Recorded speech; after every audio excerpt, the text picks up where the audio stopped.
This podcast is a part of the Local Government Podcast Network, where we give local governments a voice.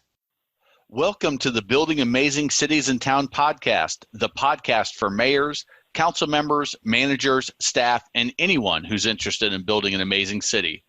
Your host is Jim Hunt, the author of Bottom Line Green, How American Cities Are Saving the Planet and Money Too, and his latest book, The Amazing City, 7 Steps to Creating an Amazing City. Jim is also the former president of the National League of Cities, 27-year mayor, council member, and 2006 Municipal Leader of the Year by American City and County Magazine. Today, Jim speaks to thousands of local government officials each year in the U.S. and abroad. Jim also consults with businesses that are bringing technology and innovation to local governments. Jim, welcome to the podcast today. Hey, Matt, this is exciting. We've gone through the word amazing. We've hit attitude, motivation, attention to detail, the zing, inclusiveness, neighborhood empowerment, and now we've hit the and these are the foundational episodes that I'm excited is that we lay out a foundation of what building and creating an amazing city looks like, and closing with green awareness, I think, is a great place to, then we'll be getting into guests and some other exciting things on the podcast. So I couldn't be more excited. I think it's the familiarity with the podcast format. And Matt, I've really appreciated your work on that and the Local Government Podcast Network to support me in this. It's made it a very pleasant experience, and I hope our listeners are. We've been hearing some good things, but I hope they enjoy what we've put together.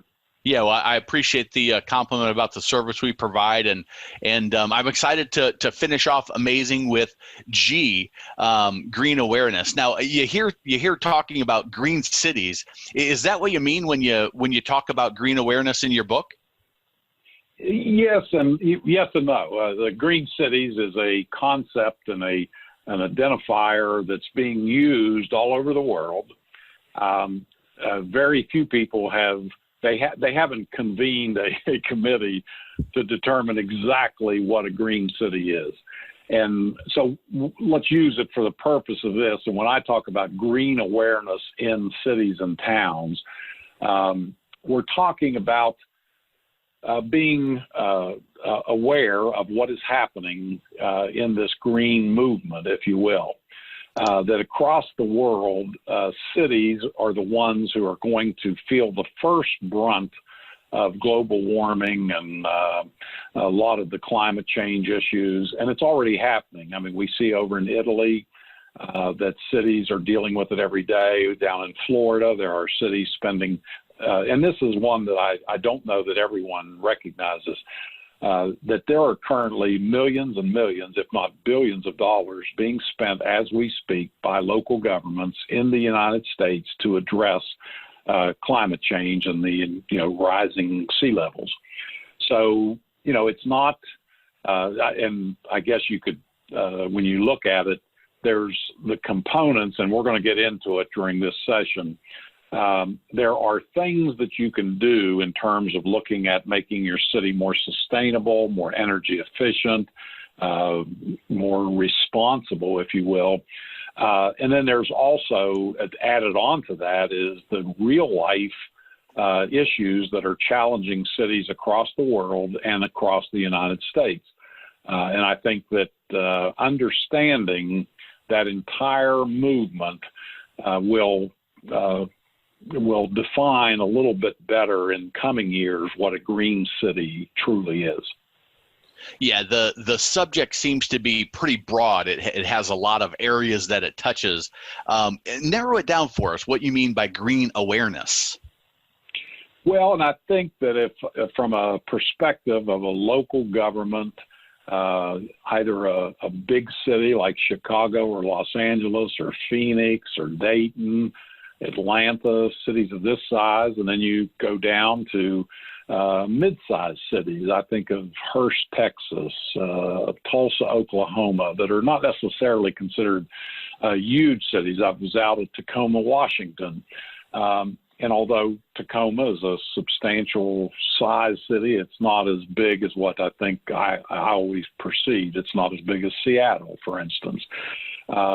So when you're looking at what green awareness means, it's going to vary by size of city. It's going to scale. So in other words, a large city probably will have to some degree, a staff person assigned the task of dealing with the green issues that affect cities. And in large cities, you're going to have, in some cities, I'm pretty familiar with Chicago and Los Angeles and know several of the city officials in those cities. I think it's fair to say they have hundreds of people in the environmental side of their cities. And the reason for that is that you have in the solid waste department, you have dozens of people dealing with recycling and managing that. You have people that are fleet managers that, in Chicago and Los Angeles, they have thousands of vehicles. So you actually have fleet managers and fleet departments where they're dealing with, energy efficiency and increasing mileage and things and lowering emissions. And then just in terms of planning, I was out in Bellevue, Washington not too long ago, and Bellevue has a very impressive in their city hall, their planning department, and you see people coming in with their plans and about new housing units, new apartment complexes and subdivisions. And housing density is a big part of being green and being aware of being green because of the fact that, density means that you have less of a footprint, means more people are using services. So, and Matt, just if I could, just to maybe give the example, is that in a large city, they have public transportation. And so going from, let's say, going in Chicago or New York City to go 1 mile, you're passing several blocks. And if you have a bus that's filled with residents of New York City that are going home from work, let's say at rush hour, and you have a bus driving them that has 40 or 50 passengers. Some of the large cities, you see these ones that curve in the middle and bend, they have maybe 100, 150 passengers. But when you see that, as they go for 1 mile, they have served 500 people getting on and off and that. When you're out in Iowa and you have running a bus service in a city or a smaller town, you may go 1 mile and only serve 1 citizen. So, it's the scale of that and the density. So the point of that, density has a huge impact on lessening the environmental, stresses on a community because you can maximize the services, if you will. So. Okay. So as that green awareness is that part of the green movement that you hear about happening throughout the U.S.? Yeah, I think, and there again, like I said, we're talking about this and we're talking about it as if we know all the answers. And I want to be the first to say is that, I've sat on panels across the world. I was over in Jeju Island, South Korea several years ago and sat on a panel talking about green cities. I've attended world summits in Istanbul, Turkey, and Brussels, Belgium. So the green movement that is taking off, and many cities, Seattle was one of the leading. Portland, Oregon is one of the first cities in the country that met their carbon dioxide reduction goals.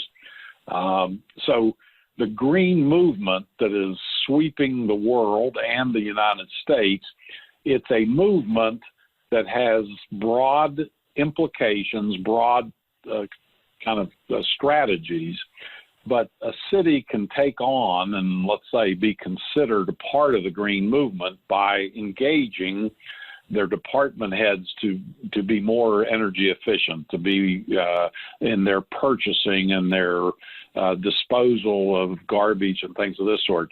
So I think let's look at it at this point more broadly as a movement, less structure as a movement as it addresses, because I think what you'll see if you go to Phoenix, Arizona, and you look at their green energy management practices, and then you go over to St. Petersburg, Florida, it could look a good bit different because of different areas of the country, different needs and the way. And then the other thing that's interesting, I believe, is that in the Northeast of the United States, so all of the old industrial, the Clevelands, the Youngstown, the Pittsburghs, they're looking at pretty much reinventing from an old factory-based steel, heavy metals and things of this sort to more of a tech-centered environment. So the cities that are reinventing themselves from a previous use, their green movement part of it looks a little bit different because they're carrying on from some legacies there that, they may, I know several Northeast cities, Boston and New York City and Philadelphia, some of their infrastructure goes back 200, 250 years. So it's just not that easy to build a new power system, new rapid transit and things of that. So the green movement is diverse, and it's something that each city can take on. And I think the point in the book, when I talked about green awareness in The Amazing City, 7 Steps for Creating an Amazing City, was that I wanted cities to become aware that this is happening. Number one, they know it's happening, but to make that a critical part, to make that one of those 7 pillars in the community to become an amazing city, and then to figure out what their plan is going to look like. And I think the one part, the first step that you would look is, do you have a plan? And unfortunately, a lot of communities across the country, although they're aware of the green movement, and they're probably participating in it in some way, they don't have a plan. And I've seen such dramatic differences when I go to a city that has a plan, and then I go to a city that doesn't. You recognize the loss that you encounter when you don't do proper planning for the green awareness phase. Yeah, it starts out with that awareness, and then you move into action. But as we've talked here, Jim, you've mentioned San Francisco, you've mentioned New York, and some other big cities, Chicago.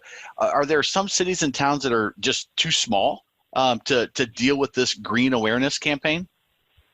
No, I don't think so. I think that one of the things that I would encourage, because a lot of times people will ask, what's the first step? What should I do? And in a small town, and I've gone, and so we define small towns, and some people, small towns, 100,000 people in Texas. But I mean, literally, it goes down to 355 people in a little community in the coast in Washington State, up to, 50, 60, 80, 120,000 residents that some people consider small.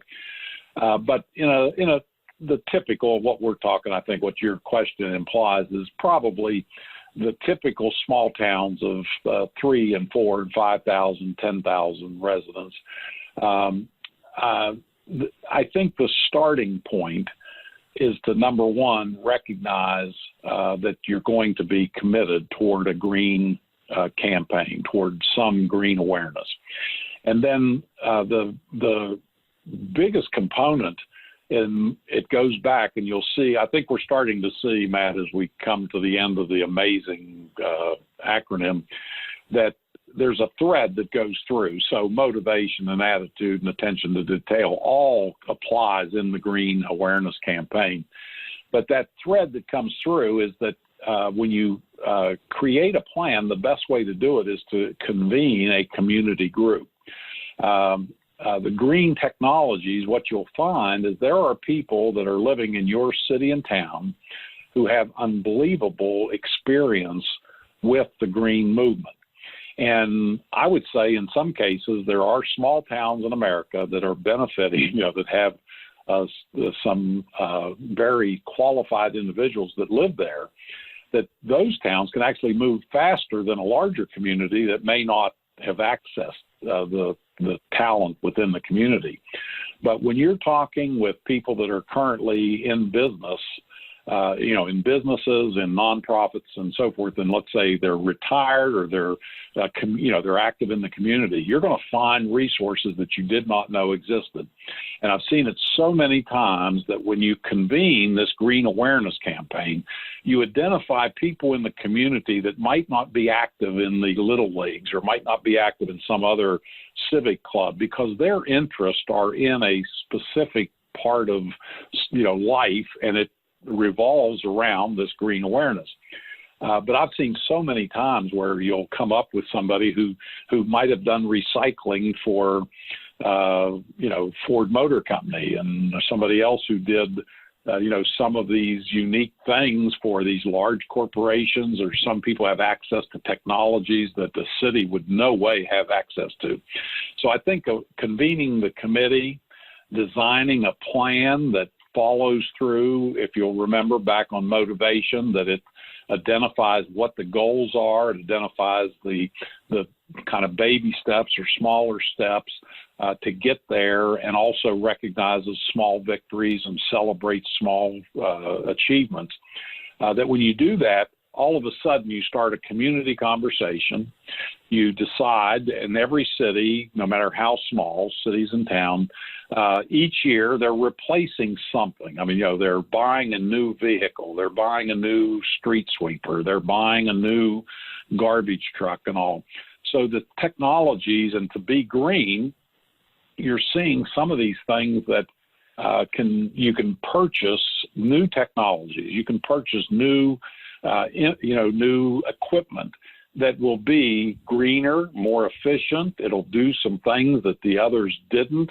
And by having this committee throwing out ideas, looking on the websites, getting information to take to council meetings, to do presentations, and then to work with the private sector, I think that's a way that you can, change a city and make green awareness just a part of the, and here's the thing, Matt, that we talk about as you get into a group. I've gone to a lot of conferences with green as their title.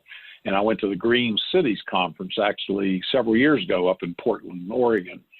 And one of the speakers, and I don't remember which speaker it was, they said, we're looking for the day when we come to the awareness conference, not the green awareness, just, eliminating green, that it's become part of the way we do business, that we don't buy an inefficient vehicle. We don't buy an inefficient lighting system. So I believe that's the goal, is that cities become just conservative. And when I say conservative, that they're not spending excess revenues on inefficient systems or ways of doing things. Yeah, and we can't have a conversation about green anything, and you mentioned it, without talking a little bit about recycling. Is recycling is it still a good idea for cities? I think it is, but here's the challenge with recycling. There again, I think the committee, the idea of having this, if the city's large enough that you can employ a green coordinator. If it's not large enough, then you have a committee with volunteers and people that are working. But it's deciding, I think, in the recycling phase that the markets for plastics and rubber and all of the different things that you recycle are so volatile that many cities end up with massive amounts of, let's say, when the plastic markets, and there's several different types of plastic that are divided up. when those markets go south, or when different countries decide not to take it, or different things happen globally, a city can get stuck with mountains of plastic bottles that they have to then dispose of in a landfill, which is obviously not the appropriate way of doing it. So I think recycling is still a good idea. I think it still has some viability along, for instance, aluminum cans.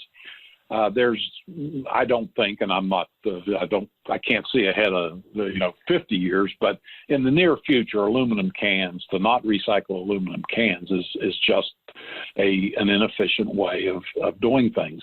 But the amount and the numbers on aluminum, it's a commodity. You collect the aluminum cans, you bundle them in. You've seen the cubes of aluminum, and you send it to the recycling. They melt it down, and the next thing you know, you got new soda cans and beer cans and and downspouts and all sorts of things. But it does come down that there are materials that are more and more difficult to recycle. So it requires monitoring on a regular basis. But the motivation and the mission of recycling, I believe every city should take on that mission, which is to reduce the amount of waste that you're sending to landfills. And the best way of doing that, obviously, is more efficient packaging. I know that, and this is one, Matt, that I was out in Breckenridge, Colorado, a couple of years ago, speaking to the Colorado Municipal Association. And Breckenridge, and I don't, don't send comments in that I'm kind of naive, but Breckenridge is a very wealthy community. It's a place that is not necessarily recycling to save dollars. They're doing it because the council there and the mayor and the management feels that they need to do it. But in Breckenridge, they were doing eliminating the plastic bags at stores, and that was several years ago. So it was kind of on that first cusp of doing it. And San Francisco and other cities have done it, but it's not been. I think it's more and more is happening. But in Breckenridge, they were charging, I think, 10 cents maybe for a bag or something, and it was having the effect of people bringing their own containers or using plastic or paper rather than plastic and all. So, different communities have different ways of doing it.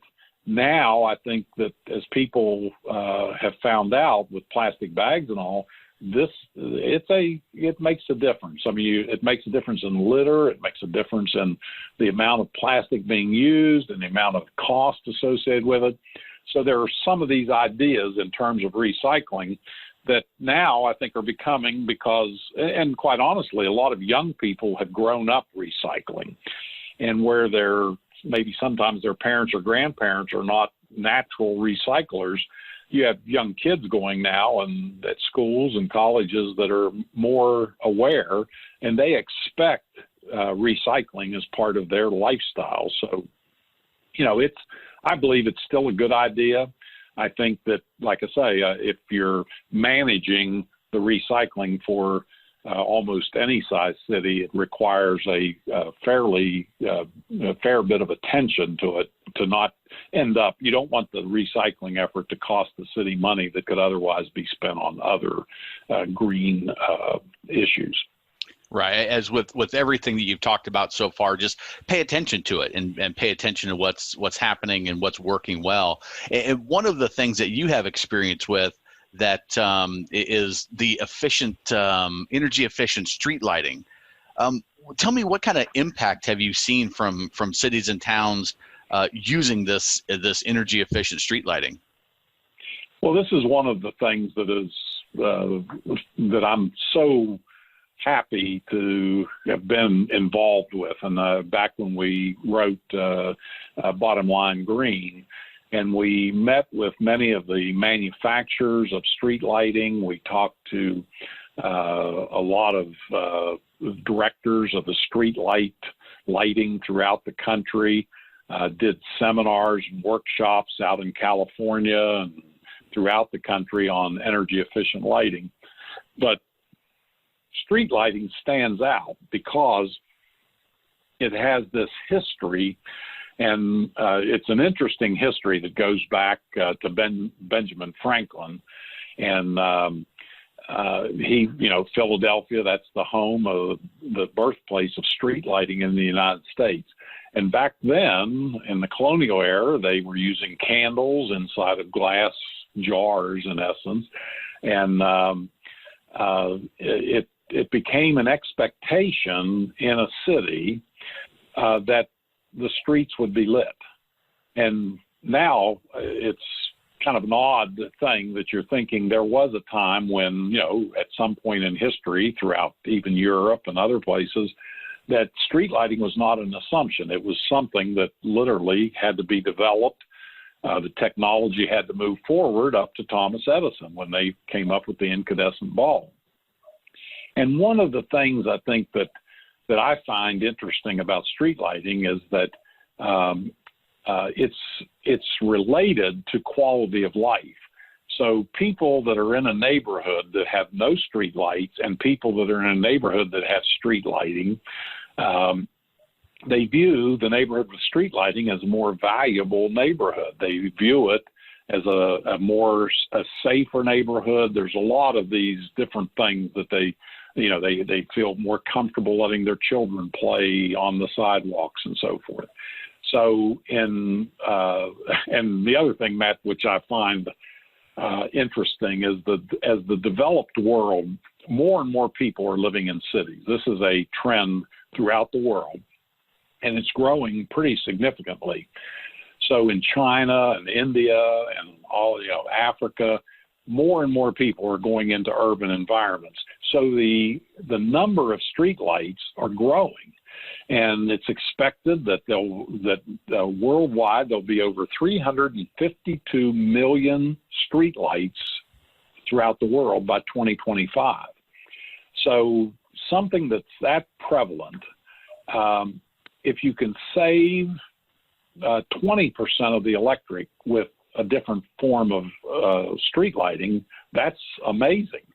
But the beautiful part of this, and I've been involved in a good bit of it, if LED lighting, which is, and most of us are familiar, it's light emitting diodes, and they have developed this. It's been a little bit of a struggle to get it up to being a product that you can actually put out on a telephone pole or a light post and have it light up for a long period of time. But that technology on the LED lighting is one of the most pivotal changes in local government in cities all across the world, because it does so many things. But LED lighting has the benefit of being a very efficient lighting. In some cases, they're down now to where it's saving over 80% of the lighting that was previously used in other forms of street lighting. Wow. And when you multiply out those numbers, the United States has 26 million streetlights in the United States. And when you're able to save electric off of that, you're green the minute you commit to that. And so I've been it's unbelievable what it does. But the other side effects, and I don't know that everyone kind of grasped this, is that changing over to LED street lighting is more than just replacing a bulb or a form of lighting. What it does, it goes from this amber colored light to a white light, and LED lighting is also directional. That means that the light is shining exactly where it's intended to shine. So one of the complaints in many neighborhoods is that the light bleeds out. So if you have these glowing bulbs, it bleeds into people's bedroom windows, it bleeds into areas that in people's yards and all. And there are people that have, I know in the Georgetown neighborhood in Washington, D.C., my good friend, Mayor Tony Williams, when he was mayor of Washington, D.C., they put these decorative lighting in Georgetown, And Tony was telling me that the problem they were having with them, they were these big globes that glowed out. And if you've been to Georgetown, it's very narrow streets, very historic area of Washington, D.C. And people were going out at night, taking ladders, climbing up the ladders, and painting the backside of the globe with black paint. Oh, and wow. It was prohibiting the light then from shining into people's bedrooms because, they lived in these brownstone type houses. And Tony said, they thought that they were doing this great thing by putting this historic, very quaint lighting. It looked so nice. But he said it because it was non-directional, it was bleeding off and people were just so dissatisfied with the lighting. But LED lighting now, and it's grown into this lighting that can be, the color of it can be adjusted. The control of the light can be dimmed in many places. In quiet neighborhoods, you can dim the lighting through motion sensors and a lot of smart controls where you dim the lights. And then if there's activity, let's say a person's walking down the sidewalk, the light can actually can brighten up where they're coming to, and it'll light up. And then as they walk past it, it'll go back down because there's no one there, but they still have light. So the power of this new technologies, and there are every day, and one of the fastest growing technologies is in this smart lighting field, is that every day they're coming out with new types of controls to where they can more efficiently squeeze out more light out of the technology. And it is, I think, one of the most fascinating things. Just think, if you will, with Christmas lighting and that dramatic changeover in you used to, you drive through a neighborhood, you saw this color of a light, and it was this amber, more of a different light. Then all of a sudden, everyone came out with these LED lights, and they were these bright white. I mean, they just stick out like stars in the environment. But then what they've done now, Matt, and this is the fascinating part, because the LEDs can be adjusted for color, they can adjust it down very simply down to the exact color of what the old type bulbs were. And a company that I've worked with down in Texas have a product that they're selling around the country that they're permanent Christmas lights, or they're permanent decorative lighting for houses.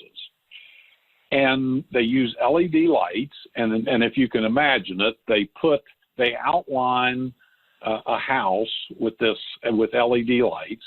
They also use this, if you see cities that have the buildings in downtown that are outlined with lights. Right. And it gives you that effect of, you outline the buildings, and it's just a neat look. So this company is making these LED lights. They sell them in strips. They attach them. They're permanently attached. And here's the other beauty of it. They figured out, both on safety and on usability, that if you think, why would I permanently install these LED lights on my house? Because I only use them at Christmas. So here's the deal, Matt. You put your Christmas lights up, and you have the greens and the reds and the whites and all. So it comes along the next month, you're a Pittsburgh Steelers fan, and you can adjust the color of the lights to any color. Then all of a sudden your house is lit up on Super Bowl Sunday in black and gold or green and gray or whatever. Then on Valentine's Day in February, what color would you do? Yeah, you go pink and red and white. Exactly. Then you come up to Easter. Then you come up to 4th of July, and you can control. So the point of this is technology is changing, and that's why with green awareness, it actually improves the quality of life. The other thing in parking buildings, and I'd recommend to anybody that's listening, get on the internet and Google LED lighting parking building. And you will come up with a lot of pictures of the pre and post LED installations. And you will see that what used to be the dark, dingy parking buildings all around the world, it seemed, and in movies where someone would walk in and they would be in a dark corner and they would be, there'd be some criminal waiting. What LED lighting has done is represented great strides in safety. Security cameras have better rendition with white light than they do with the amber colored light where you can't distinguish colors.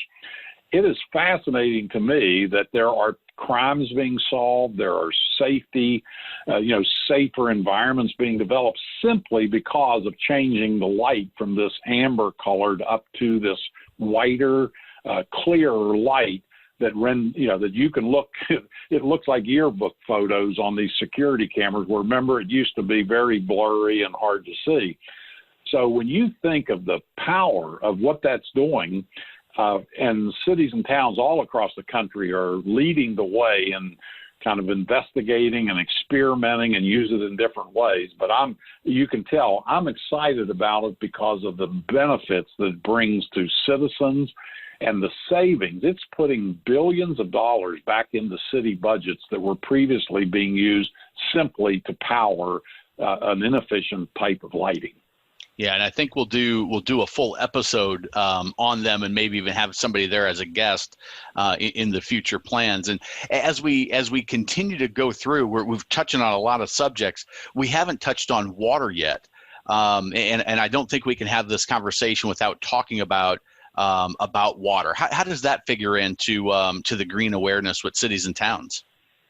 Yeah, Matt, and I know we're pushing the clock a little bit, but I'll go over the water. And once again, I mean, I look at this and I think this is the power of podcasting. When we talk about a topic like green awareness, and then you break it down and you see, hey, we haven't talked about water yet. We haven't talked about this and composting and all. There are experts out across the country that are part of my network, and people that I've worked with for years, and people that have been responsible in communities for investing millions of dollars in these different aspects of city life. And we're going to hear from them. And I'm excited, number one, just to talk to them, but also the fact that they're going to bring some real life savings for cities and towns. But in water, water is something that I believe is going to be in the future one of those commodities. It's like oil, because there's a finite amount of water in the world, and we tend to think that the world's made up of mostly water, and we think, well, my goodness, there's water everywhere. But when you really get down to it, it's a pretty small amount that we have available as safe drinking water.